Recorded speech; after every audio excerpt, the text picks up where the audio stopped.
Okay, I will call to order at 6:30 the meeting of the Cherry Hills Village City Council. It's Tuesday, June 21st, 2022. First, Laura, roll call members, please. Councillor Safavi? Here. Councillor Will? Happy to be here.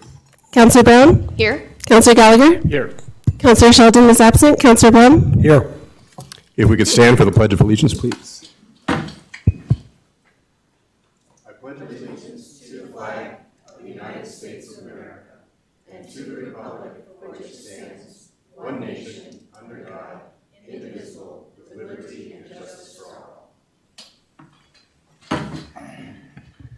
Okay, the next item on our agenda is a presentation and oath of office for Chief Jason Lyons. City Manager? Good evening, Mr. Mayor, members of the community. My name is Chris Kramer. I am the city manager here at Cherry Hills Village. We have not done a swearing-in ceremony for the chief at a city council meeting before. With that said, I think the time is right to begin that tradition. I could not be more excited for Chief Lyons to become a part of our team. And I think as the community will soon find out, he will be the kind of chief this community deserves. And so I could not be more excited. I think this is an absolutely appropriate step to take to do this ceremony here tonight with City Council present. So with that, I am more than happy to introduce Judge Barsh with our swearing-in ceremony. And Judge Karen Barsh, thank you for doing the duties here. Appreciate it. You have the floor. Go ahead. If you want to maybe stand up here close to the podium. I do have to say, one of the biggest honors of being a judge is getting to swear in officers. And a chief, it's even more of an honor. All right. If you'll raise your right hand. I, Jason Lyons. I, Jason Lyons, Do solemnly, sincerely, and truly declare do solemnly, sincerely, and truly declare and affirm that I will support the Constitution of the United States of America and affirm that I will support, that's not true. Yes, it is support, the Constitution of the United States of America and of the state of Colorado and the ordinances of the city of Cherry Hills Village, and the state of Colorado and the ordinances of the city of Cherry Hills Village, and faithfully perform the duties of Chief of Police for the city of Cherry Hills Village, and faithfully perform the duties of Chief of Police for the city of Cherry Hills Village, upon which I am about to enter. upon which I am about to enter. Thank you.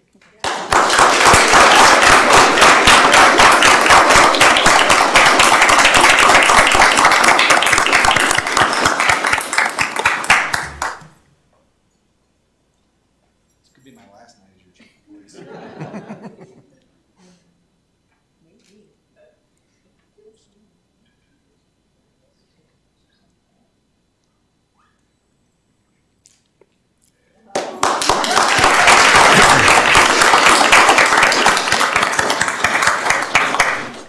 Address everybody, but I'll try this. I just want to say thank you. I am beyond grateful to be here with you all. I'm grateful to have the audience that we have, some old friends and some new friends, some old coworkers, some new coworkers, online or in person. It doesn't matter. I'm just privileged to be here. I've enjoyed my 4 weeks, although short so far. I'm so grateful for the people that I've met, and whether it's the quality people that we have inside the police department, how well-intentioned they are, to the amazing folks that we have working in this building as part of city staff, to all of you that I've had an opportunity to speak with informally, and your constituents whom I have been meeting with daily, all just have shown me such appreciation and grace, and I'm thankful for that. To become a police chief has been a long-term goal of mine, specifically in a department that prides itself on professionalism and service to the community. And so for me, it's really cool that at least 3/5 of our children are here tonight to witness what it's like to set a goal and to persevere and to work hard and to be dedicated to those goals. And ultimately, only you can paddle your own canoe, and I think that's an important message. And it's so cool for me, for my children, to see this night. And there is no one else in the world I'd rather do the journey with than this woman that pinned on my badge, or into my chest anyway. And I call her my wife, Nikki. Thank you for your support and your unwavering support, really, through this journey and our life's journey. And there was no one else I'd rather do life with than you. So thank you. I love you. To everybody else, thank you so much. I'm honored to lead your organization. Thank you.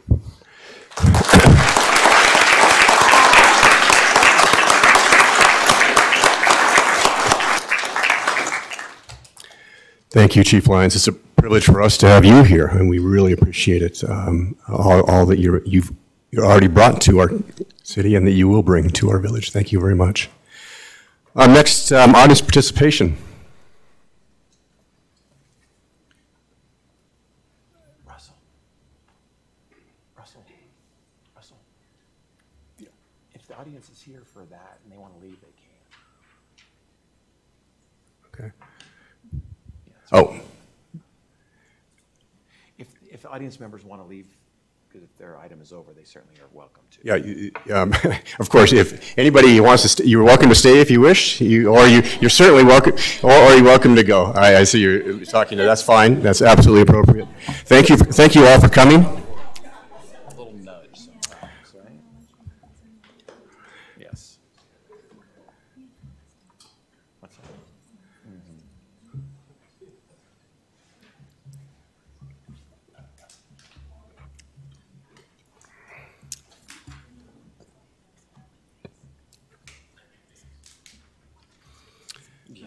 Laura Crispin, you have the floor.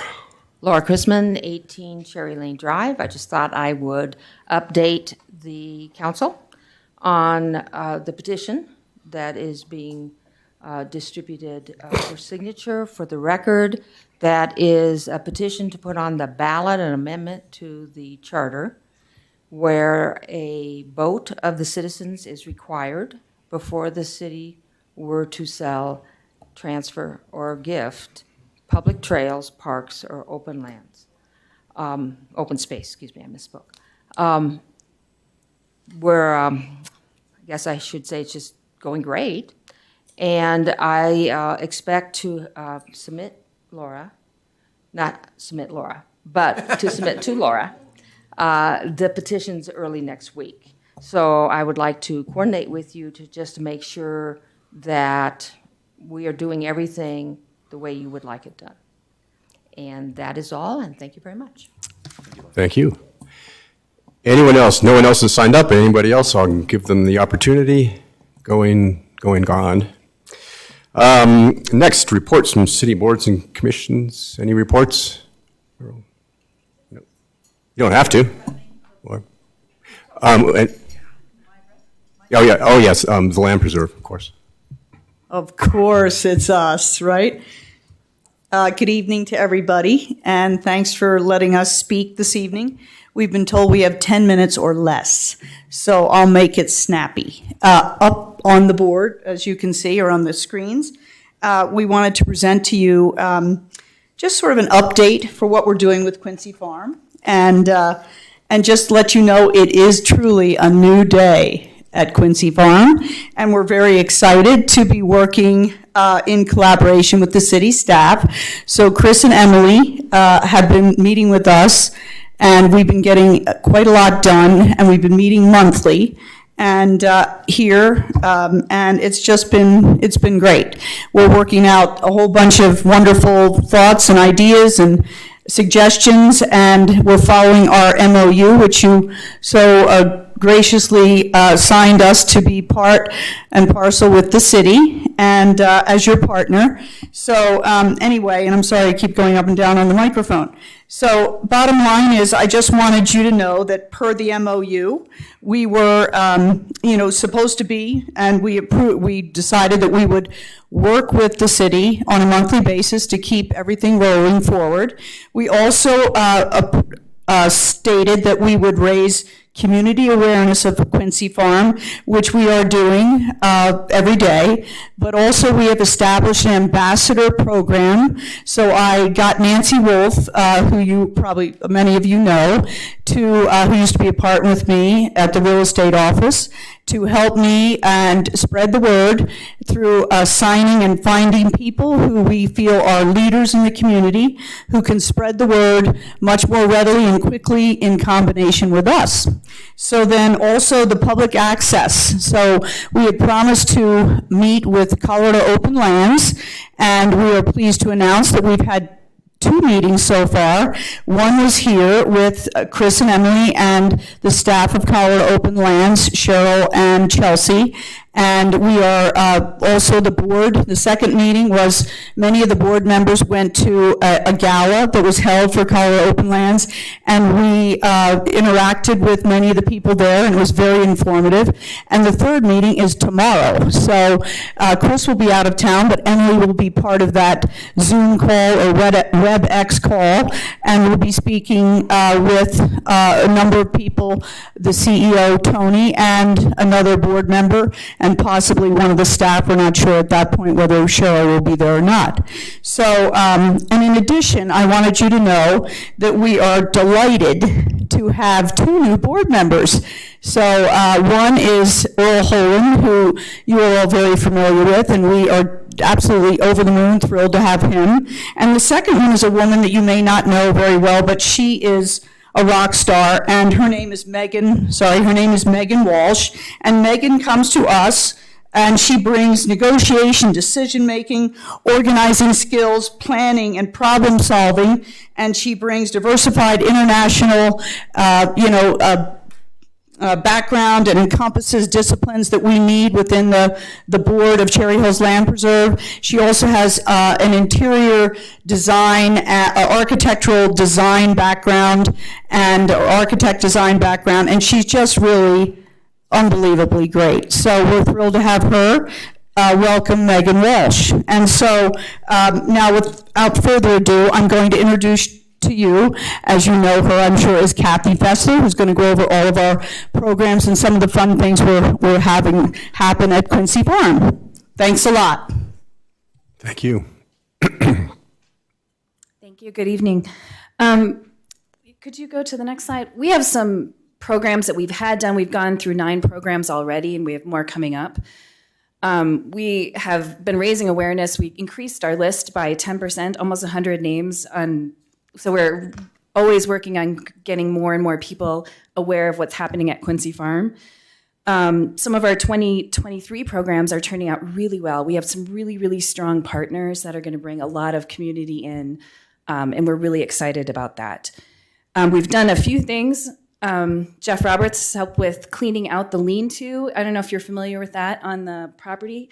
So we can have an all-weather space, which is very much needed with that sun out there. And we put up a sign on the High Line, which was a great addition, that we are keeping people aware of what's going on. Do you mind going to the next slide?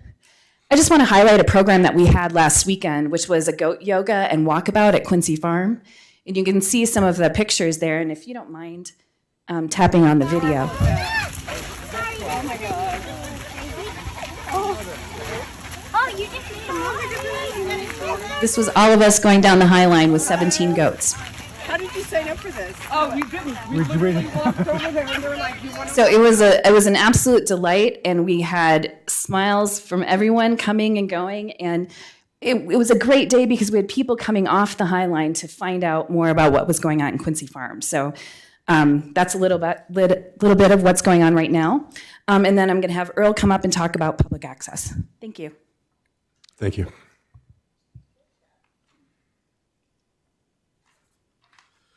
Well, I actually don't know how pleased they are to have me, but I'm here anyway, so. And I'm here to talk about access, which, as council knows all too well, that's been the elephant in the room. That's the meat in the coconut. Because without reasonable public access, council's rightfully determined that there really can't be any significant funds committed. And similarly, the Land Preserve believes that without public access, there will be no private funds, no significant private funds raised. And without public or private funding, there'll be no meaningful activation of Quincy Farms and no real benefit to the public, and that's the bottom line. And for several years, as you guys know, the city endeavored to work with Colorado Open Lands such that reasonable access was afforded to the public in a manner that Open Lands felt would not violate the conservation values under the Quincy Farms conservation easement. Well, we didn't make the progress I think that we all wanted to see, so skipping ahead to the end of last year, the Land Preserve has been working with the city to provide the leadership in activating the farm, including the programming and budgeting activities, but also in resolving the access issue. You heard Linda talk about a new day. Well, this also includes a new day for the access question and for working with Colorado Open Lands. Now, the work that the Land Preserve has done already on the access question has yielded some interesting results. One of the things that never cropped up before, at least I never heard it crop up before, was to focus on the conservation values in the Quincy Farm conservation easement as defined by the IRS code and the Treasury regs, which govern conservation easements generally, and that are actually cited in the Quincy Farms conservation easement. That is, the conservation values, as defined under the easement, are defined to be conservation purposes under the governing IRS code and Treasury regs. Well, without getting into the weeds, those regs basically said that in order to have a valid conservation easement under the IRS code, there must be a significant public benefit which must flow to the public, and there must be regular access for the public except in certain limited circumstances which do not apply to Quincy Farms in our view. Judith Judd, an attorney and board member of the Land Preserve, who you've probably met before, she did a very thorough analysis of these regs and discovered what I just said. And when Judith first presented her research to me, I'll admit I was taken aback because, as I said, I'd never heard anyone look at that or talk about that before, including me, and that stunned me. Well, we feel we're on solid legal footing at this point, but we're also working with outside counsel to confirm this. But in the meantime, we're committed to making a good faith effort to work through things with Colorado Open Lands. You just heard Linda talk about the meetings that have taken place and that are going to take place. And we're looking forward to that meeting tomorrow with the executive director and some board members. Now, we remain hopeful that we can ultimately work things out with Colorado Open Lands, even though Colorado Open Lands seems to be committed to a no unstructured access to the farm policy, which of course is tantamount to no public access. We're hoping we can work through that. Now, one thing we need to accept, and this is part of the new day, is that while Colorado Open Lands has enforcement remedies under the conservation easement for Quincy Farms to ensure that those values of the property are protected, those remedies really don't come into play unless and until there is a violation of those conservation values. So that is, we have to cross the line. There has never been any requirement that Open Lands approve our plans. And based on our interpretation of the conservation easement, including the IRS and Treasury regs, we feel quite confident that our plans, which will include public access, will not cause a violation. However, reasonable people can disagree, and so if we implemented plans and Open Lands thought we'd violated the terms, they could then pursue those remedies. Well, we would, of course, respond accordingly. While not an ideal situation and one we'd work hard to avoid, it is also not one to be feared. So I'll end these comments where I started. There is universal agreement that the public needs to have access to Quincy Farms in order to enjoy the benefit that was intended when the conservation easement was granted. And in order for the full benefit to be realized, there must be an investment of funds. And no funds, public or private, are going to be raised unless we get access. It's a new day, and we feel confident that if we stay the course we are now on, we will see Quincy Farms activated and accessible to the public in 2023. Happy to answer any questions if anybody has any, or any of us would be, I'm sure. Thanks. Just a general comment. Thank you very much for moving this forward. We have languished for years, as you know, and we are genuinely grateful that you've got the direction and then the energy moving forward. The concern is that that you work closely with Colorado Open Lands, and I understand both ends of the spectrum, but let's try and move forward in a very constructive way, which I know you will, and so that it's thank you very much, and with a caveat, let's stay out of trouble as well. Thank you very much. And I'm delighted with Land Preserve taking the lead on this and all you've done. Thank you very much. And the citizen involvement is terrific. And I think you're on course. I do, echo some of the concern. Obviously the best course is to work with Carl Open Lands and work it out. So good luck on your meeting tomorrow and in the future. And I think there's reasonable accommodations and reasonable minds can come to agreement on what kind of access is allowed and that'll serve our purposes. So thank you very much. I appreciate it. Any other boards and commissions comments? Next then, agenda item 7, consent agenda. Anyone wish to remove anything from the consent agenda? I move to approve the consent agenda. Second. All in favor? Aye. Aye, that's approved. Next, we have no unfinished business, but we'll move to new business, item 10A, which is a public hearing on Resolution 12, Series 2022, approving a floodplain variance for a new accessory structure at 7 Random Road. And this is Planning Manager Workman. Good evening, Mr. Mayor and members of City Council. The applicant has submitted the floodplain variance application before you this evening in order to construct an accessory structure in the floodplain. I would like to take a moment to introduce Mr. Will Wilhelm from Kimley Horn, the city's engineering consultant, as well as the engineering consultant for the applicant, Mr. Elliot Wong. They will be here to answer any specific technical questions you all may have. And I do want to note that the applicant has provided the necessary affidavits verifying that all public notification requirements have been met.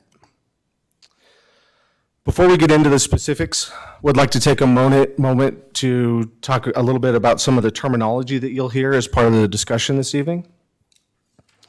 First, you'll hear the term base flood.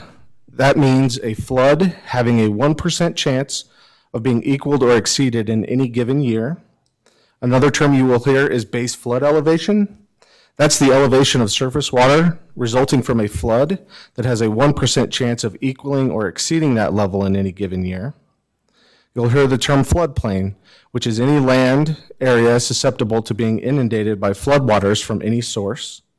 You'll hear the term floodway, which is the channel of a river or other watercourse and the adjacent land area that must be reserved in order to discharge the base flood without cumulatively increasing the water surface elevation more than a designated height. You also hear the term ineffective flow. That is when floodwaters enter an area and are stored and do not re-enter the channel as active flow. Another term you may hear is thaweg, which is the lowest point of a waterway. So getting into the specifics of this application, this site is located just north of Random Road, surrounded by other properties that are zoned R1. It's roughly 2.3 acres in size. The red area kind of on the north and south of the subject property there represents the boundaries of the floodplain. And that bluish purple in the center there represents the boundaries of the floodway. As you can see from this image, the entirety of the property is encumbered by the floodplain, and a significant portion of the property is encumbered by the floodway. This is an image that's been provided by the applicant to orient council. North is on the top of this image. Random Road would be on the south of this image. The lighter blue line kind of in the center there, that's the center of the floodway. Those orangish, yellowish lines, that is the floodway itself.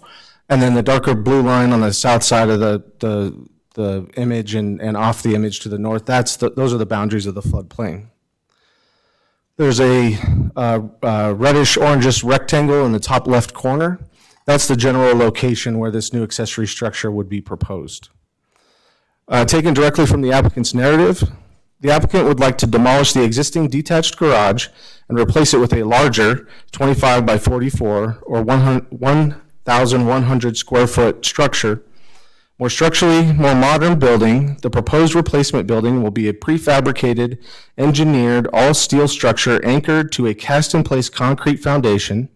Although the proposed building is in an area with ineffective flow, in case of a flood, the garage will have 9 16-inch by 8-inch certified flood vents installed in the walls to bring the proposed building in compliance with current floodplain regulations for structures in the floodway. The applicant goes on to say that the garage will not be used for any storage of chemicals, fuels, and so forth, and there will be no interior walls, absorbing insulation, plumbing of any kind. It will be pulled back closer to the north property perimeter compared to the existing garage while respecting the 25-foot setback requirement. This means that the south-facing wall will be approximately 10 feet further away from the edge of Blackmer Quincy Gulch compared to the existing garage, which is, in parentheses, 40 feet proposed versus 30 feet today. Most of the property is within the floodway and the entirety is within the floodplain. All alternative placements for the proposed garage have been considered, but the setback limitations, streetscapes, and aesthetics on the property combined with the location of the floodway preclude placement within the 25 feet from the side or back property perimeter and 75 feet from the front. These are two images that were taken of the applicant's property. And I'd like to continue with, in their narrative, it says, the only other locations for a replacement garage that is outside the floodway is in the northeast corner or between the main house and Random Road. None of these are viable alternatives simply because they would both require substantial earthwork, including the construction of a gravel or paved road, cutting of existing trees, and more importantly, because they would be highly intrusive and have a more and negative impact on the property and its neighbors. Will also be impossible to meet the 25-foot and 75-foot setback requirements while building outside the floodway. And this image is provided for illustrative purposes. This is a picture of the existing detached accessory structure. The next section of the presentation here is an analysis of the approval criteria found in the code. It was provided in detail in your packet this evening. Staff is not going to go through each one of these line by line. We will highlight the applicable ones, but certainly if there are questions as we go through these, please feel free to jump in and ask those. Well, in reviewing this application, staff, along with Kimberly Horn, our consultant, reviewed Article 5 of Chapter 16, which is the Floodplain Management and Flood Damage Prevention chapter. We reviewed Article 7 of Chapter 16, which is the Development Review Process chapter. The first place in Chapter 5, or excuse me, Article 5 was Section 16.5-210, specifically related to general standards for flood hazards. Those last two criteria are not applicable. However, the analysis for those first three is that the proposed location is in an ineffective flow area, which acts as water storage. There is no flow in these areas, and however, the applicant has provided foundation drawings stamped by a professional engineer, structural drawings stamped by a professional engineer, and a letter stamped by a professional engineer that says that the building will have low flood damage potential with respect to the structure and its contents. The next section is 16-5-220C, and this talks about non-residential construction. The analysis at this point was that the elevation of the proposed structure causes the least amount of disturbance in the floodway and or floodplain, resulting in the least amount of impact to the floodway or floodplain. Staff would like to pause for just a moment and highlight that that was a critical component for the Planning and Zoning Commission in their deliberation. Locating the accessory structure outside of the general location of the existing structure would require new earthwork and paving and just additional new disturbance of the floodplain and or floodway. The applicant has provided documentation stamped by a professional engineer that the proposed building meets the structural requirements of the code. And additionally, the applicant's proposal is compliant with the sections of code that are provided as applicable. Furthermore, there are no electrical, heating, plumbing, or air conditioning equipment proposed for this building, and those criteria have been met. The next section, 16.5-220D, talks about enclosures, specifically new construction and substantial improvements. You can see there are three criteria in that section, and the analysis is that the proposed building is 1,100 square feet in size. The applicant's proposing to install 9 16-inch by 8-inch, or 1,152 square inches of certified flood vents, and the proposed flood vents have a screen and are proposed at grade. Those criteria have been met. The next one, because there is floodway on this property, is 16.5-240 that talks specifically about floodways. The applicant has provided an analysis by Water Engineering Solutions, stamped by a professional engineer and certified floodplain manager, that states that there is a no rise in the base flood elevation. Additionally, the applicant has provided a no rise certificate stamped by a professional engineer. The city's engineering consultant, Kimley Horn, has reviewed the information provided by the applicant and agrees that the proposal would not increase the base flood elevation. The analysis for number 2 is provided elsewhere in your packet, and number 3 is not applicable because there's no increase in the base flood elevation. This section of code is primarily provided as an illustration that the code does 2 things. First, the code contemplates that there are circumstances where development in the floodplain may be appropriate, and that second, this site is well over a ½ acre in size, and the applicant has demonstrated technical justification for issuing a floodplain variance. The next section then goes to Chapter 7, 16.7.530. The second and third approval criteria there are the critical ones. Number 2 there is that it's the minimum necessary. The rationale for that is that the proposed building in the proposed location and at the proposed elevation creates the minimum disturbance necessary to achieve the goals of the applicant considering the flood hazard. Furthermore, the applicant will provide vents as required by code to mitigate risk from flood events. Number 3 there has 3 sub-criteria, and I will take a moment to read this. The existing attached garage and detached garage are small in terms of door height and volume. This creates legitimate logistical challenges for the applicant and deprives them of the ability to park modern vehicles in existing structures, the same ability that other similarly situated property owners have.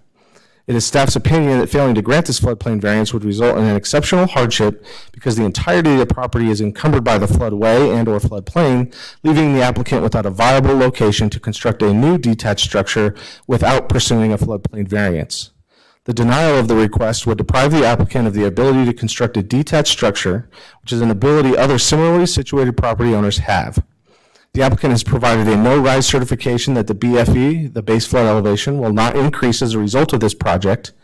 And additionally, by providing the documents that have been stamped by a professional engineer, the applicant has given adequate assurance that this is no additional threat to public safety, public expense, the creation of a nuisance or fraud, or victimization of the public. Additionally, staff has preliminarily reviewed the structure for compliance with accessory structure setback requirements, including bulk plan requirements, and believes that the structure will be able to meet the other applicable city laws and ordinances. I promise we're getting to the end of the criteria. The next 2 are just referenced that we do have these and we do review these, but they're not applicable for this one as they're not proposing any bank stabilization or dredging. The 16.7.360E has some approval standards for floodplain permits, but they are referenced as part of our floodplain regulations. Again, I won't read each of them in detail, but in short, there's no change to the danger to life and property as a result of the work. The proposed structure is not susceptible to flood damage. Certainly, it is less susceptible to flood damage than the existing structure. The design of the structure has been signed off by both the applicant's engineer and our consultant.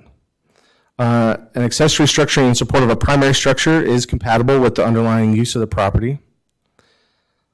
Based on the analysis provided by the applicant and reviewed by our consultant, there's no change to safety of access. There's no change to the cost of providing governmental services. The entirety of the property is in the floodplain, so there is no option outside the floodplain, and the proposed location moves the structure further from the floodway. And J, the master plan contemplates structures in the floodplain when they comply with the floodplain regulations, which the applicant has demonstrated. To date, staff has received 3 letters of support from neighbors of the applicant. Those were included in your packets for this evening. And on May 10th of this year, the Planning and Zoning Commission heard this same application. A summary of their discussion is they emphasized on numerous occasions that the approval of a floodplain variance in the village is rare, as development in the floodplain is taken very seriously here. They wanted to share, and this is a quote, and former Councilman Holland isn't here, but this was his quote, that extraordinary measures were taken to determine that no other alternatives were available. And finally, they reasoned that because the subject property is entirely encumbered by the floodplain and a large portion of the site is within the floodway, the proposal was for the least amount of disturbance in the floodway and floodplain. And there's not an alternative location to construct the accessory structure outside the floodway and or floodplain. The commission voted unanimously to recommend that council approve the request subject to conditions. The recommended motion is on this screen. It's also in your packet. The recommended conditions are essentially that prior to final inspection, the applicant would provide as-built drawings to ensure construction was done in accordance with the plans that are approved or would be approved, as well as an elevation certificate documenting that there was no change in the base flood elevation.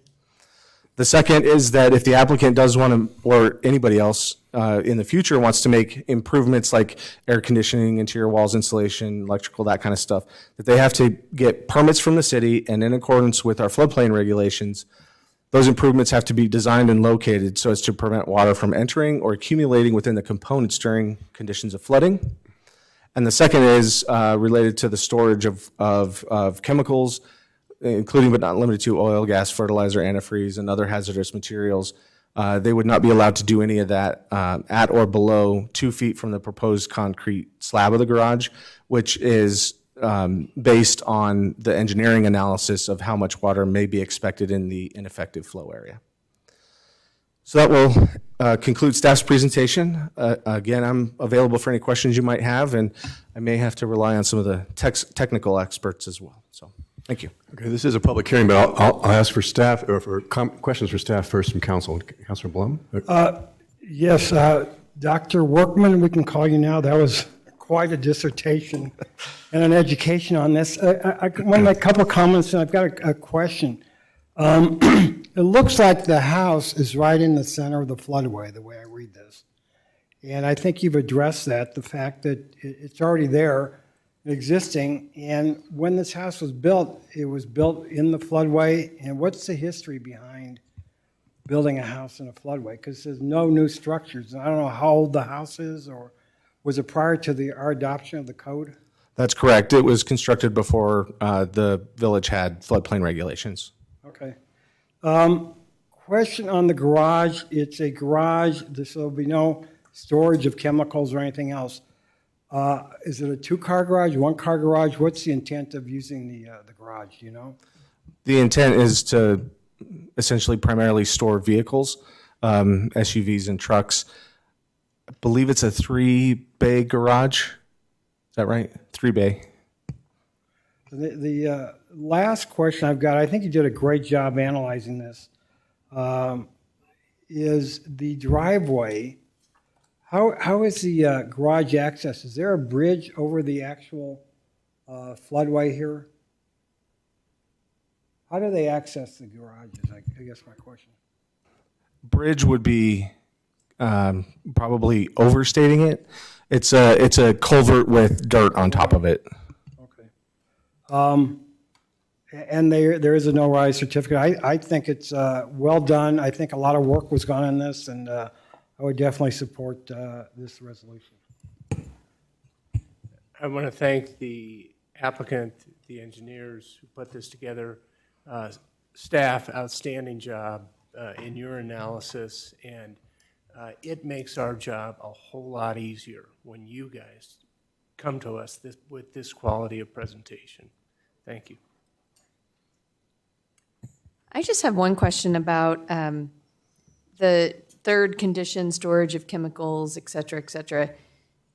What are the remedies if that isn't met? Any of the enforcement mechanisms that are available to us in our code.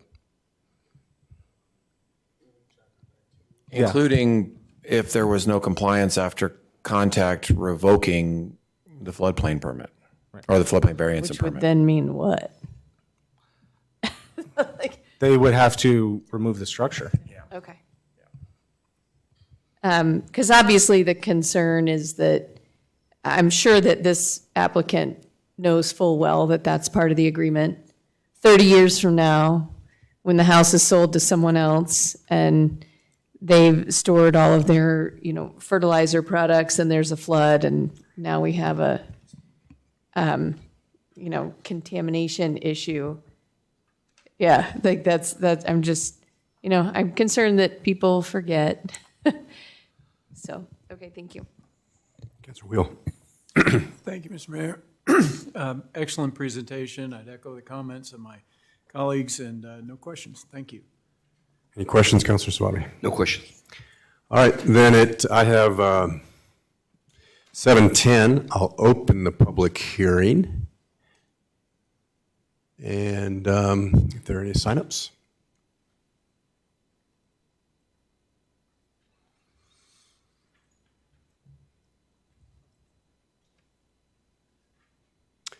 We have no signups, but if the applicant is here, wish to speak, you're more than welcome now then.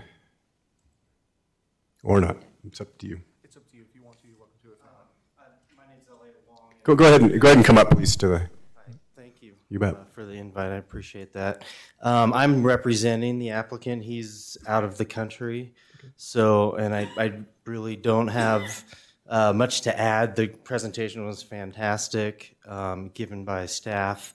I will say, Ms. Brown, to your comment, the finished floor of the structure is elevated 2 feet above the 100-year.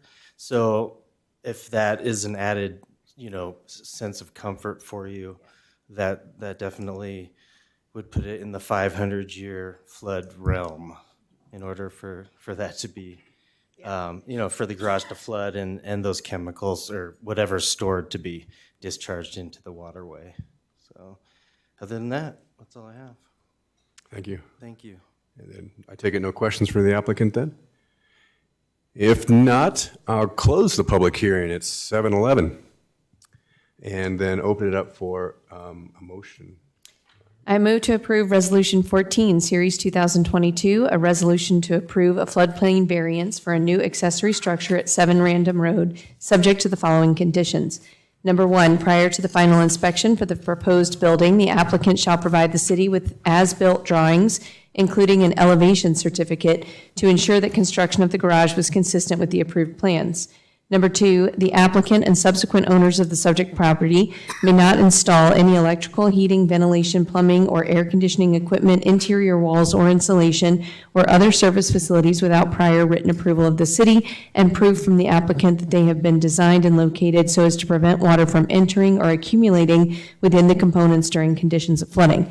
And number 3, there shall be no storage of chemicals, including but not limited to oil, gas, fertilizer, antifreeze, or other hazardous materials at or below 2 feet from the proposed concrete slab of the garage. Second. I have a motion, second. If there are comments, I have a comment. First, I think it's a great proposal here. It's well done. The no rise is critical, and clearly that's an easy call when there's no rise to this and it's in the floodplain an issue.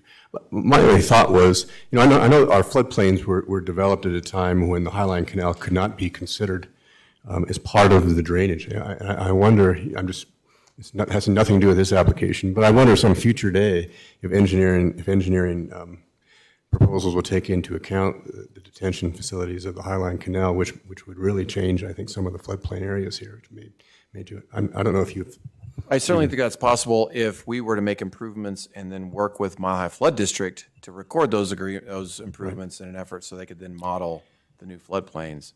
That would certainly be a possibility. It's probably not a short term in the next 18 months. No, it's a longer term kind of timeline, but yeah. It could potentially move properties out of our floodplain, which would certainly make our life easier, and we wouldn't have to deal with these, and people could make more use of their property.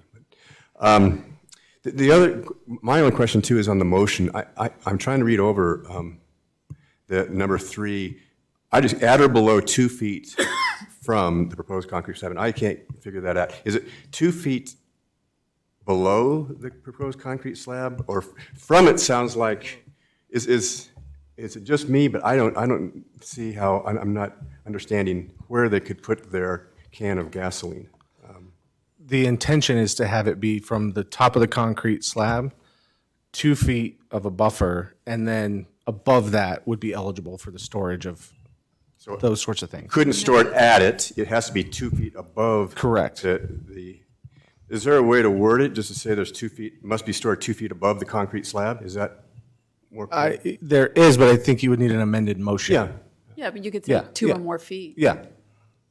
Yeah. Is there any objection to that, just to make it more clear about how? No, so I propose, can I amend my own motion? I can. I propose to amend my motion that number 3 shall be changed to read, any storage of chemicals, including but not limited to oil, gas, fertilizer, and antifreeze or other hazardous materials, must be above 2 feet, or 2 feet above the proposed concrete slab of the garage. Second. There we go. Motion, actually, this is an amendment to the motion. We have a second. All in favor of the amendment? Aye. Okay, now we're back to the main motion. Any other further discussion on the main motion? Hearing none, I'll take a vote. And this is a voice vote, right, Laura? All in favor? Aye. Thank you very much. Good luck. Looks like a very nice building. Big improvement. All right. Reports. I have a short report. Because CML is tomorrow, and I'm leaving immediately after this meeting to go to CML. And I know the city manager is as well. It's in Breckenridge. And tomorrow's the opening, and I think our city attorney will be there. I think that's probably, anybody else from staff, or just, I think it's it. We'll report back at that. On the 15th, I had a mayor's lunch with, hosted by Greenwood Village. All the mayors were there and had discussion about lots of far-ranging discussion about lots of things with the mayors. Today, we had, joined Councilor Gallagher, we did a walk the Highline Canal with Harriet Lemaire and the Canal Conservancy. Very nice. They're rolling out this entire week of events on the Highline Canal, and if you haven't gotten an email, I'd be surprised because they've got emails coming out everywhere. So if you manage to make one of those, they're all nice events. I think one is going on right now with Arapahoe County. Since I need to get going and get packed for CML, that's my report. Any other reports? I'm going to assume Dan's role since he's not here. Jay, how are we doing on our poll for the speed? We checked back in with the manufacturer. They hope to ship that in the next few weeks. So as soon as we get that, we'll get it installed and up. Thank you. The other question, since Dan's not here, are we making any progress on doing anything about 90 Mead Lane? Yeah, that's a good question. Jay and I have been working on that. We had established a path forward with getting a better cost estimate to City Council so that you could make a more informed decision. Our initial approach turned out to, we were a little overly optimistic about our initial approach. So we are going to have to try a different way to get a better cost estimate to you. So you may hear from us with some requests. Thank you. No report. No report. Few things. Sales tax, we had a great, for those of you who weren't here, we had a really good open house this evening. I think a lot of good questions. Send me to the drawing board on a few details, but that's okay. That's what the purpose was. Both explain what we're thinking about and at the same time try to understand what's on people's minds. Transportation related, Dr. Cog, we've worked on federally mandated target setting activities, and there's some there's different sets of those, but the one that's causing the biggest consternation, I suppose, is greenhouse gas. With all the work that's been done so far, modeling, we're still 70 to 80% of where we need to be in terms of attainment. So again, much like I explained last time, we're looking at, Dr. Cog's looking at a variety of mitigation measures, density and land use and parking limitations and a variety of things like that. There was also a presentation about establishing an economic development district. That's been done in some other metropolitan planning regions. And it's got some opportunities to attract some funds, which would be good, as well as the benefits that those provide. That's in the very preliminary stages. It was just an informational presentation, but at the same time, it's something that's being looked at. Arapahoe County Transportation Forum, the second call for transportation improvement projects, or TIP, was finalized and is being submitted to Dr. Cog, and they reviewed the budgets, which move slightly on calls 3 and 4, which are regional and sub-regional calls. Hamden, I didn't bring a group update last time, but there's been this Hamden mobility study, and it's a variety of different, it's an attempt to get a vision for the Hamden corridor, really from Lowell to I-25, looking at 4 particular sections of it independently. There's a survey which might be interesting. They've done a lot to get community input, but there's also a map, and you can put a pin in any point along that Hamden corridor and write comments, things that you see as problems or things that you'd like to see happen, opportunities along the corridor. That's www.engagedenglewood.englewood.gov/Hamden Avenue Mobility Study. If anybody needs that, I can get you the URL. And that's about it for transportation. That's my report. Thanks. No report. City Manager report. I will let directors provide an update first. Today, we'll start with Jay. Thank you. Councilor Wheel kind of stole my thunder. We did have a visioning committee meeting of the Hampton Corridor Study today. That was our first one. It is now officially called the Hampton Avenue Mobility and Safety Study. The acronym is HAMS. The interactive map and all of the information that Councilor Wheel talked about is also available on our website through a link.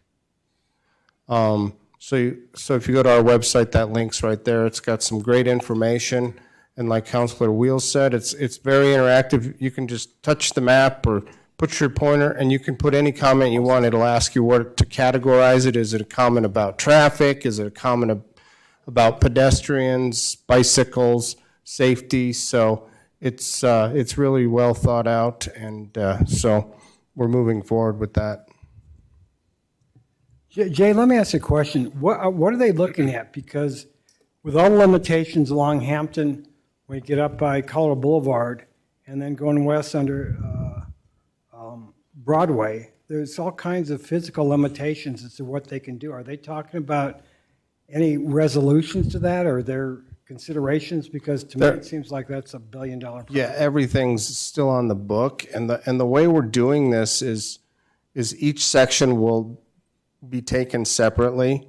So, you know, if our concern is what you mentioned, that we're at bottlenecks down at Colorado from 3 lanes to 2 lanes, is there a way to make it more consistent? Can we make 3 lanes go farther? If not, then we talk, you know, what can we do? Can we, you know, try to encourage more use of transit, bicycles, walking, to reduce that? But one, and that was one of the things I mentioned at the visioning committee today, is because Cherry Hills is a little different than the rest of these. We don't have business centers that we want to make active and people to come into. Hampton Avenue, to us, we need to reduce the congestion so people aren't cutting through our neighborhood streets when we get that. And so we're being very open right now. There are no answers, but we are looking at, is there a way to make the lanes more consistent so there's not these drop-offs, which causes a lot of the congestion. We're also looking at the newer signaling, where it's interactive and the signals react to the traffic at the time to try to help flow to keep going instead of just going through the same cycles and making some gaps in the traffic and those type things. So we are looking at, what can we do if there is no more space to try and make this corridor less congested, more safe for pedestrians. Jay, the other policy question that I know that it is eventually going to be discussed is going to be access control. Yeah.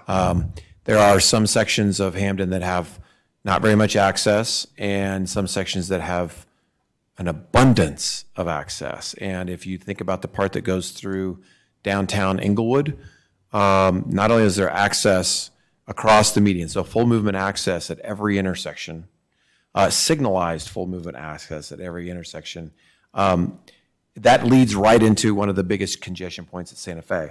Now, Inglewood's obviously going to press back against any reduction in access, either median access or increased medians or whatever it might be, because they view that as a key retail corridor. And for them, folks going slow through there is good news, right? But for the rest of us along the corridor, we call that congestion, and it has unintended consequences or impacts on our communities. So while there are certainly constraints in the corridor, there are, I would say, some fairly sizable policy decisions that this will hopefully help decide. Yeah. It just seems to me that the physical limitations of where we are, because I drive that a lot, there's not going to be a real solution to that because of the physical limitations, whether it's under Broadway there or whether it's up here at Colorado Boulevard. They can talk about it, and if you encourage, you're not going to encourage somebody coming from Southwest Denver to the tech center to ride a bike. To ride a bike. And that one comment real quickly is they are widening that underpass at Broadway. Yes. So that is in the works with CDOT and City of Inglewood. Yeah, it's my understanding that's not up for debate, correct? Correct. That's a separate project. It's already been They're already planning that. So the real limitation is going to be Colorado Boulevard. Colorado going east. To I-25. Yeah. Unless they're tearing houses down. I've seen the enemy on He Is Us, right? Yeah. Yeah, I was about to say, There's- their own pressure. If you look on going east on Hampden, they have, the highway department actually has some right-of-way along Hampden going east, more than they're using. So they could actually, there's some things they could do. If you also look at Hampden, it's wide, and there are things that they could do without even using any eminent domain. 700-foot turn lanes that don't get used, for example. To do some things. So all of those are under discussion, and it's just improving the whole thing, and it's also making it look better as far as functionality. Functionality, obviously, for us. But for us, as Jay's correct, I mean, when we're on the calls, it is the one cut through that they use is people cut through in Colorado because they get shut down because of where Happy Canyon is and the 5 Points, all that construction up there. So that and the highway department knows that and they don't like it, and maybe they can come, maybe they can figure something out. I actually think that this study has some pretty significant questions to ask and answer. I don't think it's window dressing. And I think there's some, and there's some potentially big money funding to fix this. Yeah. I know that would be much appreciated in our neck of the woods. That Mansfield cut through traffic is probably the single big, and you can tell. I can look at and be like, oh, I bet Hampden's backed up, because Mansfield is a steady stream of cars. And I know we do what we can to keep the speed there on Mansfield appropriate. Notice the trailer. Yeah, the trailer has been out, and that's a good thing. But, we also, it's hard to do that full time when we got the rest of the village to help provide services to as well. Other reports? Yes, Doug, do you have anything? Just a quick report, a piece of good news. As council is aware, there was a recent state legislation that required police officers to wear body-worn cameras. And the city worked with the police department, Commander Weathers, and also the former director from the finance, Jessica Sager, and they were able to obtain 100% financing for the first year of those costs. So that's $73,000. So that was approved, and the money is on the way. So great, it's great news.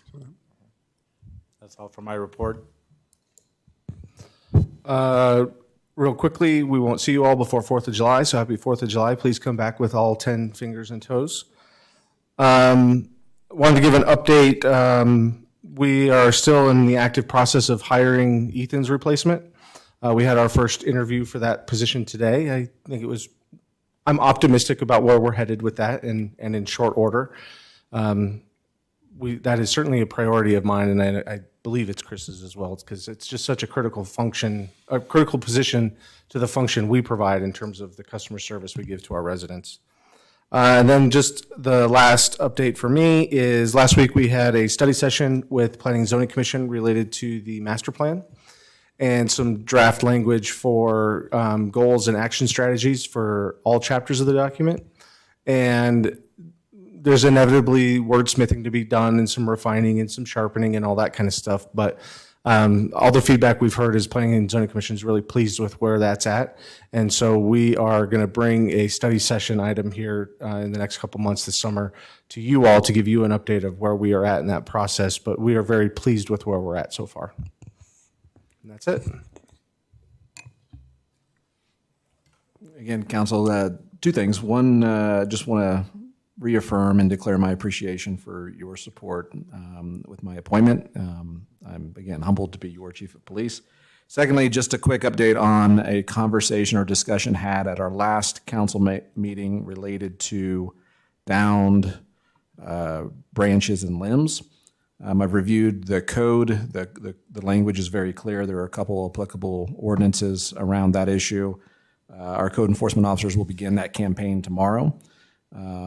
Starting with identification and then notice of violation to those folks that have not removed that debris from either their public or their private property or the public right-of-way adjacent to their property. That notice of violation will have a 7-day remedy clause in there, and then after that we'll move toward citations. So just to give you a quick update as that issue continues to move forward. And happy to answer any questions you might have related to that. How long, that storm was a month ago? Over a month, yeah. okay. Yeah.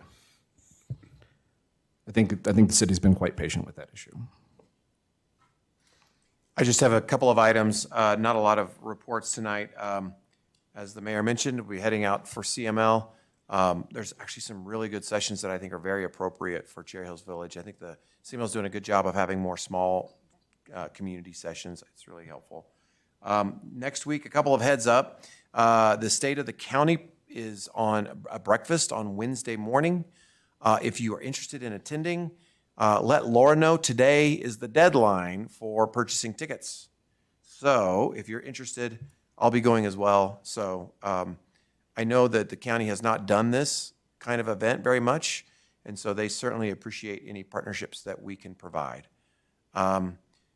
Second, that day, also later in the day, there is going to be an executive committee meeting for the I-25 Bellevue Interchange project. Stay tuned. I can't wait. Genuinely, I mean, I know I'm a nerd, but I can't wait to hear how that goes, especially after Denver. You might recall Denver officially threw dirt on it, the project, when they said they are not supportive of any of the other alternatives that don't have direct access to Bellevue. So this meeting will be what now? And my prediction is I think some of the original options that were dismissed or eliminated earlier in the process may be revived, including the single point urban interface, the SPUI option, which council may recall from Jim Thorson's days here was our clear preferred number one option. So, and I know the mayor is doing excellent work, both formally and informally with some of those committee members. So stay tuned. That really will be fascinating. The next day I leave for vacation for 2 weeks. And the reason I do that is because, just also as a reminder, as is council policy, we do not meet the first Tuesday of July. So the next city council meeting that we have will be the July 19th. July 19th. That's my report. City Attorney, no report. Laura, report. All right. All right, hearing no more business. Move to adjourn. Any objection? Don't hear. We are adjourned. Thank you, everybody. We'll see you in mid-July. Everybody have a nice July 4th, Independence Day. Thank you.